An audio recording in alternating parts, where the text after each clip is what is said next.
Hello everyone, Moino Ravenberg here again as always and as usual. Hypothetically speaking, apologies for the fact that I'm shirtless. I'm not just going to get into that. It is what it is. If you don't like it, too bad for you. Don't watch the video. Now, that being said, let's get down to the topic. You see what time it is. I will be, or I shall be discussing Sepher Rezial Hemelach, the book of the angel Raziel, or Rezial, Archangel Raziel. Now, before I continue, by default, you can check out the link in the description of this video for anything that I shall be bringing up or everything that I shall be bringing up in the way of articles and whatnot, as well as check the end screen, provided that I link anything to the end screen that shall or will be of use to people watching this video and those interested. Um, Now, I'll be reading from my own article first. You see what time it is. The book of Raziel, the angel, will be covered. Before I continue, you can download a copy of it here. See the Wikipedia entry here for general all-around information about it. After having gone through the book in a summarized manner, as well as the above-mentioned general information available online, the book, I would say, describes the book and that it was allegedly given to Adam by the Archangel Raziel and related. It contains prayers, orations, and the likes. Everything else speaks for itself pretty much. Me being who I am, my focus is mainly on the occult merit and practical benefits of it all. I did detailed research on it, specifically using one talisman as an example, see below, and then the image of the talisman is there. Something important I need to state is that the Book of Raziel isn't a grimoire in the sense that everything is sorted for occult use in a conventional manner. This talisman, for example, has no description for use as far as I've seen, nor anything else. So usage or utilization is up to the operator and how good he is, so to speak. In the case of above talisman, long story short, it can be used for weather-based purposes at devastating levels magnitude-wise. See video below for more information. So this very video that you're watching, obviously. Again, everything I said in the article speaks for itself. Now, this is going to be a long video, as you can see. You need to hear it all. I can't commit to any shortcuts or anything like that. No, it has to be covered in detail. Oh, now I shall subsequently be reading from the Wikipedia section, Sepher Rezial Hemelach. Sepher Rezial Hemelach, Hebrew, the Book of Raziel the Angel, is a grimoire of practical Kabbalah from the Middle Ages written primarily in Hebrew and Aramaic. Liber Razielis Archangeli, its 13th century Latin translation produced under Alfonso X of Castile, survives. Textual history, like other obscure ancient texts such as the Bahir and Sefer Yetzirah, sorry, Sepher Haraziel has been extant in a number of versions. The book cannot be shown to predate the 13th century, but may in parts date back to late antiquity insofar as its title is mentioned.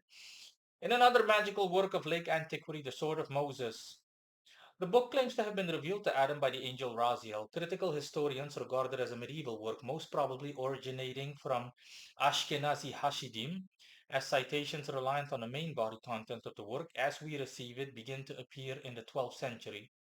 At least one section was available to Ibn Ezra before 1153 when he finished his commentary to Exodus.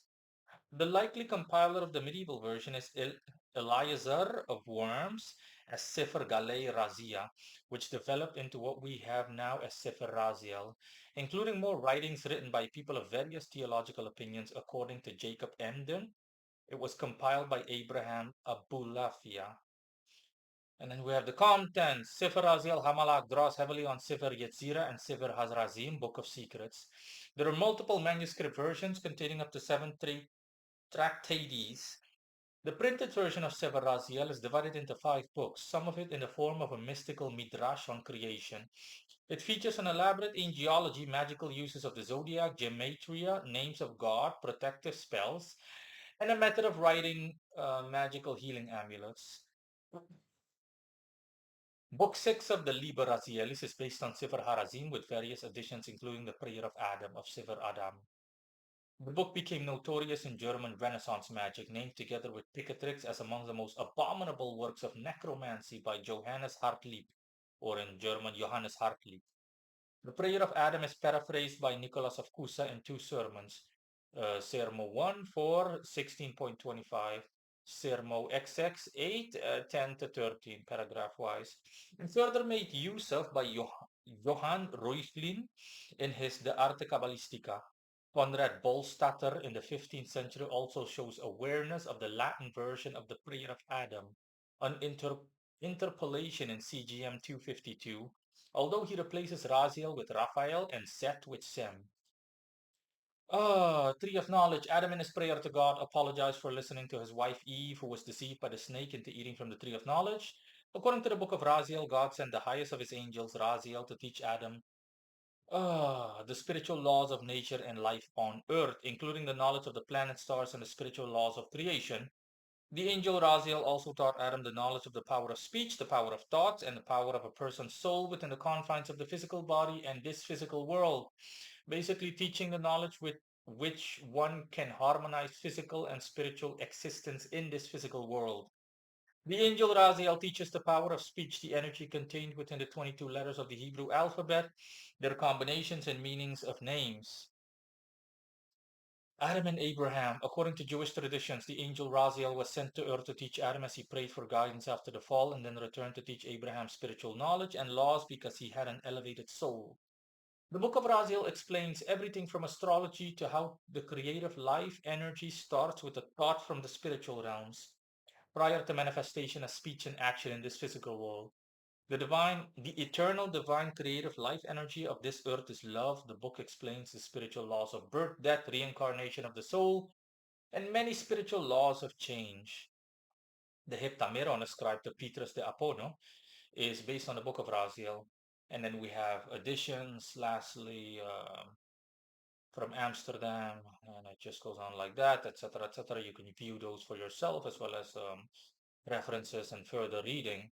Now, all of this is to give you a detailed idea on the book of Raziel and what it is about.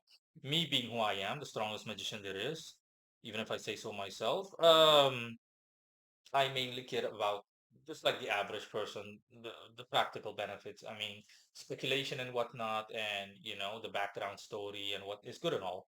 But the first thing that most people will ask, let alone me, is okay, as a practitioner, what can you do with it? What practical benefits does it have for me as a being in the universe and more conventionally or at a mundane level or at mundane levels as a human being in the planes of existence, the material plane being the one that is in your face, so to speak. So, as a practitioner, as an occultist, what can you do with it? Like a grimoire, magical workbook, how can you work with it utilizing magic? Well, you can read the book for yourself. Like I said, you can find a copy in the article attached. Simply click on the hot link here and then you can view it and or download it, whatever. Um,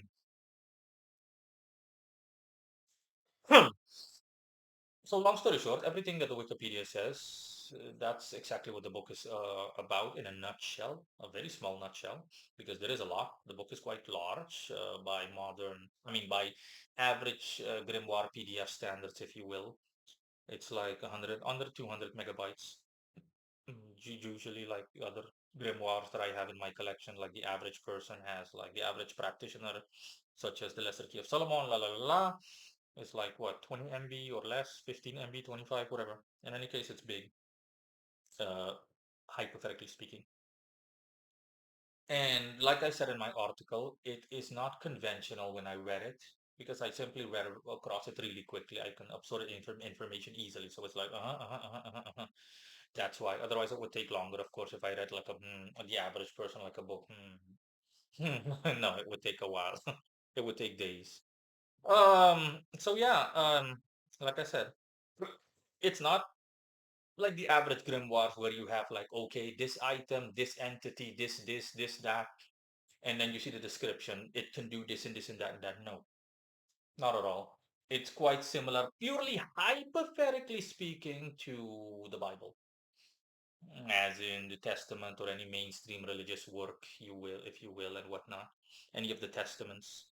Um, Now, like I've told people with the Bible, the average person, hypothetically speaking, not to take Father's name in vain, makes the god awful mistake of interpreting things materially. For example, Noah's Ark. Oh, I'm gonna interpret it materially. So an old guy literally rounded up one of every two creatures, like male and female, for procreative purposes, prior to the deluge or the flood, the biblical flood, etc. No, you can see how stupid that is. What do you want? The world is filled with imbeciles. I'm surrounded by worthless imbeciles in this world. I don't care who thinks I'm American. Don't care. It's just awful how stupid people are. Anyways, that being said, obviously, it's a metaphor. If you literally just try to imagine, you can see the logistical, hypothetical impossibility of someone that makes it so that was highly unlikely to be the case. That a senior citizen literally built a giant boat that could house every creature, mammal or otherwise, both male and female, and put all of them on the boat and all place them like in one vicinity, really, in one enclosed space. How the hell are you going to prevent these animals from killing each other? How are you going to keep them alive? What kind of food do you have? Where are they going to go to the bathroom to do their duty? And it just goes on like that. You can see the logistical impossibility. That just makes it stupid. No, all of it is meant spiritually. Doesn't mean that there was like literally an old guy that rounded up and no, no, no, no, no, no. No. It is meant essentially, it is meant as a metaphor, just like the rest of the Father's words. As is written, I shall speak to these people in parables. He that has eyes, he see it. He that has ears, he hear it. He that has a mind to comprehend, he comprehend it. What I am saying, what I mean, what thou meaning is. So yeah, in a nutshell, I'm just giving an example. The story of Noah's Ark was essentially the story of a do-over of the world, using water, so a flood, as in I'm going to flood the entire world. God said, okay, huh, I'm going to flood either all or a good portion of the world, la la la la la. And, I'm just fed up with the world the way things are. Okay, do-over, like erasing everything on a hard drive, hypothetically speaking. And one of my, one appointee of mine, so it was Noah. I'm going to tell you, so like, hey, spiritually, I'm going to give you the power, or I am tasking you with safeguarding all living creatures so that they can repopulate everything, etc. Prevent these species from dying out.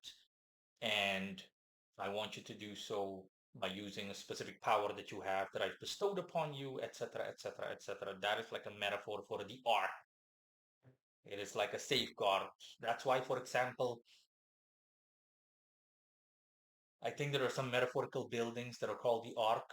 You can understand that. In movies, for example, you see a ship that safeguards, a spaceship that safeguards people, all of its crew and crew members and everyone else that are on what they view to be a sacred mission called the Ark. The same way that we as people give metaphors to everything. If I, for example, call my house a sanctuary. Does that mean that my house is a literal sanctuary? No, it is meant spiritual. It's not meant that, oh, literally, I call my house, for example, a bastion. Does that mean that if you come to my apartment, that it's going to be like, oh, look, Moreno lives in a giant castle? That's literally the definition of a bastion. A giant castle and like flag is hanging, etc. And look, he has soldiers. But like, no, it is a figure of speech. It's a metaphor.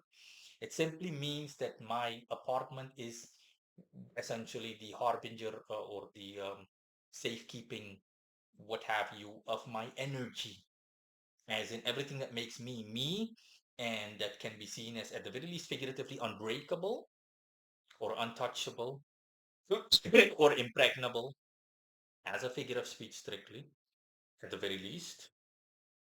Just that, a bastion. So it's a figure of speech. It means that, oh, okay, that means any person with a brain can tell that, hey, obviously that means that, Moino's apartment is not a place that you can easily get into, or anything you can even like. If someone calls me a bastion, it means that you can't easily like touch Moino or anything like that. Moino is virtually impregnable. That is what is meant. Now, the same thing applies here in general. You need to take the book of Raziel at face value. It doesn't mean that Adam was literally just sitting and he was, oh, God banned me from heaven. And it was just like, oh, okay. And then Raziel appeared and Raziel was like, here is a book. Okay, because you asked God for forgiveness in His mercy, God sent me. Okay, excellent. Novel, excellent. Paperback. No, it is a metaphor. And to my understanding, it is essentially a representation of mankind's, in a nutshell. It is simply the story of mankind's after the fall from grace, after we were kicked out of heaven, to put it that way. Um, Out of not pity, but as a means of repentance, we were given this second chance in the form of the wisdom that Lord Raziel bestowed upon us, the Archangel Raziel. That's why we could do the things such as develop speech and how the world works. We gained an understanding, as in, oh, okay, the world works this way, and understanding of math, science, physics, everything, rather than just be left out into the cold and to live like, hypothetically speaking, a couple of cavemen, as in, oh, okay, we can't talk, we can't do anything, we're just looking at each other. The very concept of speech and so on and so forth, all of that, that is metaphorically speaking what it is meant here. What is meant here. So now that all of that has been explained, I am going to list an example, a talisman as an example that is mentioned. I only use this as an example. I can already tell that like the rest of the book is cut from the same fold, so to speak, or from the same cloth. So this is just one example is all we need. Okay. And that's the one example I'm giving you guys. Check the article for the thing. The talisman as an example. Now, everything I already earlier said, there is no description, nothing. So let me I'm going to read a snippet from the Book of Raziel that leads all the way up to the Pentacle, and then we're going to discuss it. The occult merit of it, as in if I'm an occultist, I'm a practitioner, I'm a magician, I practice the occult in whatever variety. How can I use this? Oh boy, you guys are in for a treat. Now, I'm gonna read really quickly, so bear with me. Book 2, Part 3. In the beginning, Besharit. In the beginning, God created 20 gates. It is revealed to the Son of Man by 20 letters. Create two names, Hebrew Az and Oabihib. By Yod He, the Lord formed the worlds. The He of Hebrew Hab by the He of by Yod and over the works of creation preceding the universe. Yod precedes He and Aleph Tau precedes the holy name. Blessed is it. Of Aleph Bet of Yod for the sake of combining Yod He Vow. Aleph is 1, Bit is 2, which is 3, Gimel is 3, which is 6, Dalet is 4, which is 10. The Yod is upheld by Hevav. Yod Hevav is the holy name. Divide the gates by the names of Bit. There are three sides to the universe as the letter Bit. Of Yod, words are created corresponding to the Ten Commandments. Of Tau, the lives of the people. Let me see if I can pronounce this. Chehiyet Hametium are created. Therefore, this is the gate to create the universe. Also, the face of Bet is above. Aleph stands alone, forever turning the face in the universe. Bet is written at the side of the desert as Bitium, bits or houses. You see Bit in the desert as the earth. Here is chaos, tohu vobohu. Vobohu. Il was in the heavens, but there was no man in the beginning of the universe. The earth was chaos, in darkness and desolation. Tohu. Divide the emptiness, rokniet, from all goodness.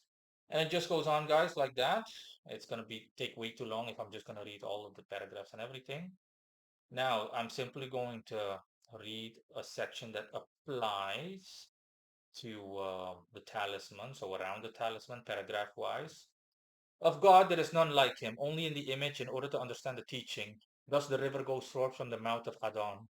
From the flowing of the water by the power of the river, fog is all around. It covers the rivers from the heat of day. The river makes chaos in the direction of green foliage. It resembles an image of a green arch. When a man is in a boat on the sea in the highest waves, look in the direction of the green above. It is reddish near the bottom, and the sea below is black near the deepest points. This is the place of darkness. In the shadow of the water, be able to look from end to end, to the ends of the world, from heaven to earth. The shadow of water is 15 cubits high from the heights of the mountains. By movement of water, man rises over the top of the mast, Toren. Observe the curvature of the earth before the water rises. Man sees this in the water. From the distance of the province, see all lands are like a bowl. And then the paragraph after the talisman, between all the shells is light. The light is created from the moisture of the world. Create water in the storehouse of water as rain and lightning. The storehouse of snow is the place the water shines. There is no darkness. Thus of snow and rain, lightning comes, the lightning of the heat of the luminaries. Proclaim light over the name of air to pierce the darkness. The light is required of all actions, therefore sustained.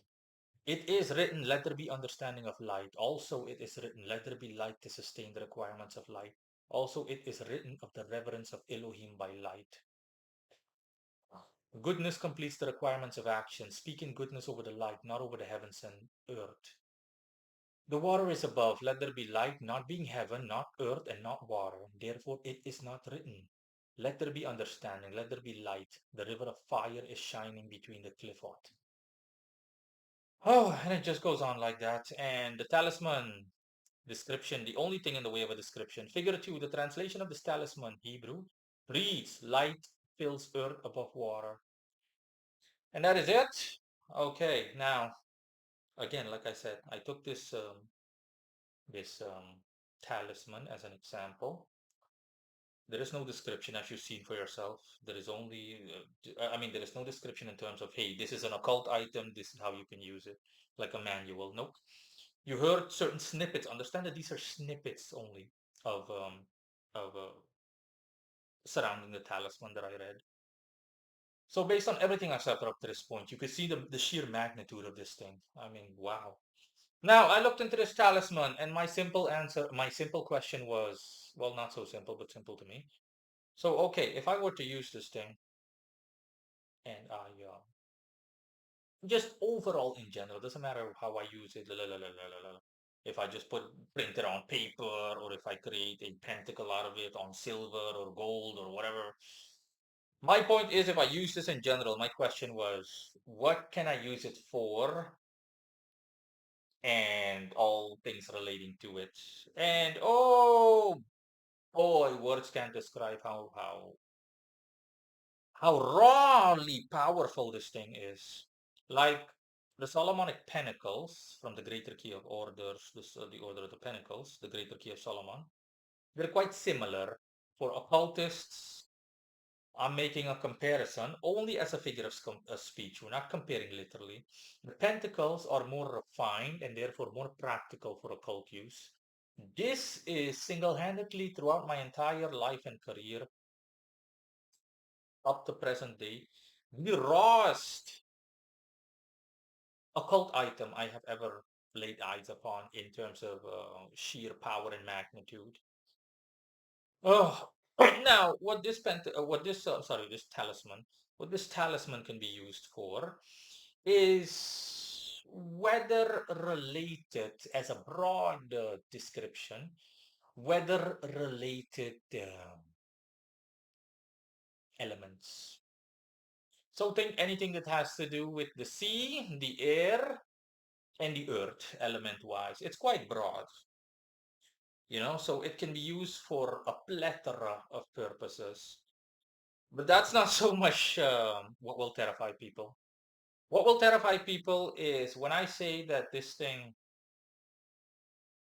is so devastatingly powerful that it can essentially, let's just say if I used it, if I wanted to use it, I can cause earthquakes, hurricanes, I can make it rain to the point where it doesn't stop raining, and essentially where I live just becomes flooded, bluntly put, like a motherfucker. When I tell you that this thing is that powerful, oh boy, you better believe that this thing is that powerful.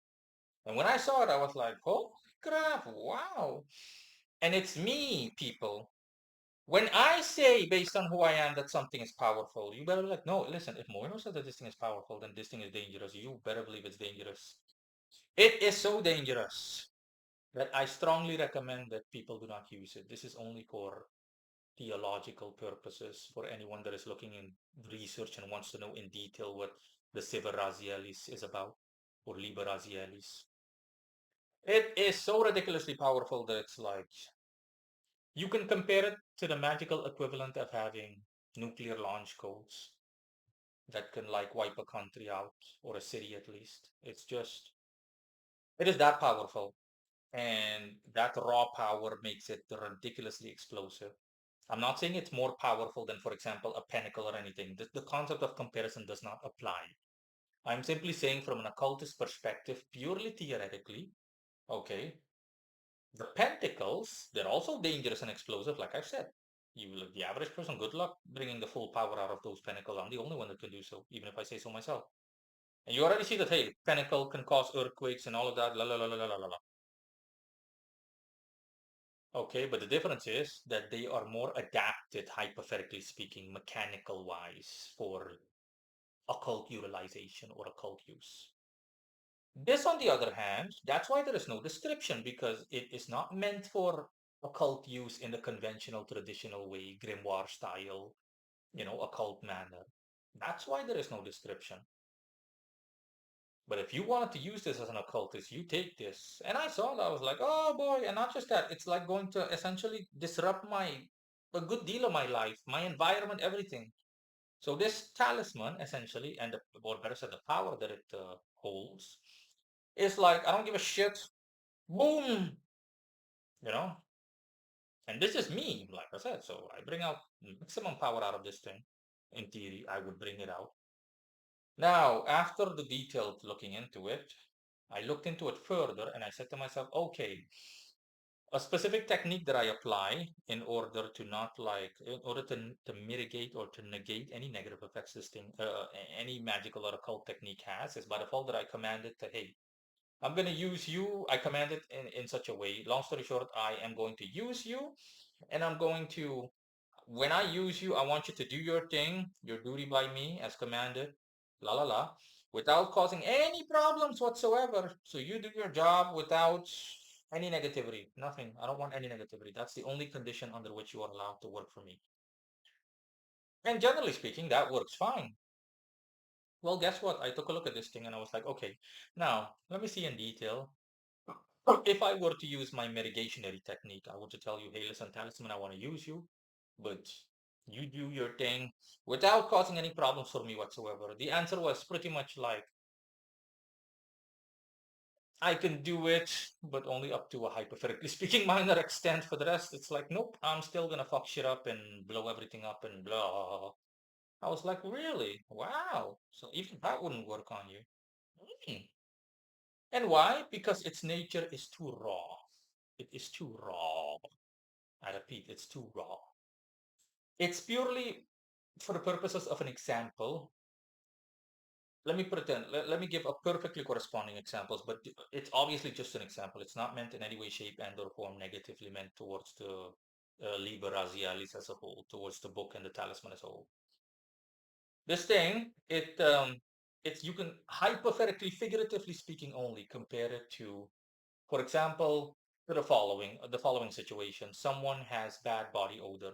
So bluntly put, someone smells like shit. You smell horrible. Okay?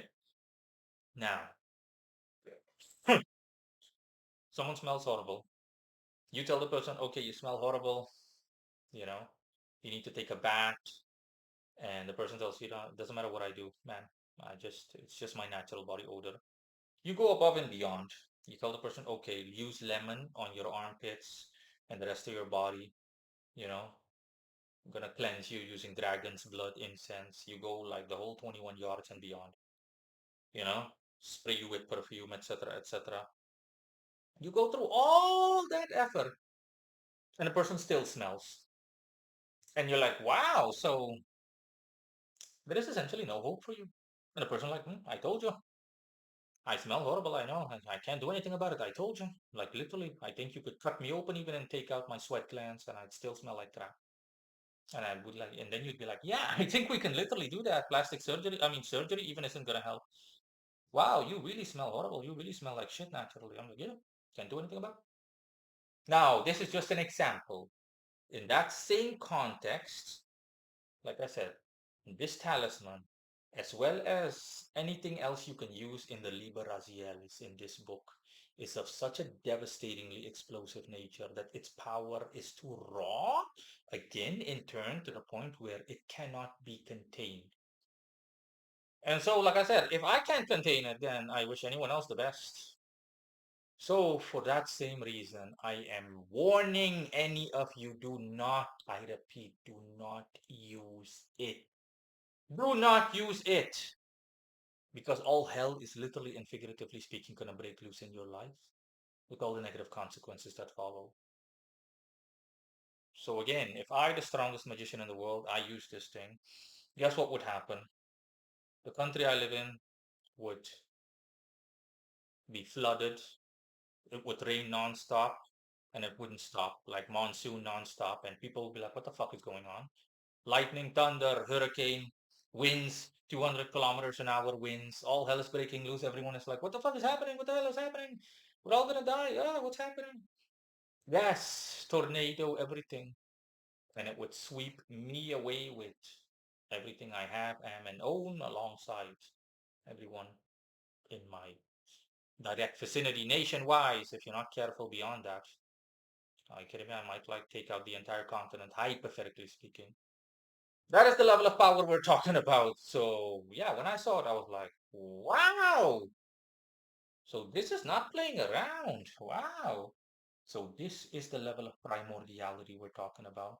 This is true divine, raw divine power, primordial power. Quite impressive, quite interesting. For me, definitely, I was like, wow, this is quite interesting. But obviously, I'm not going to use it. So like I said, this is for documented purposes. And that is all, guys. I hope you enjoyed. Goodbye until next time.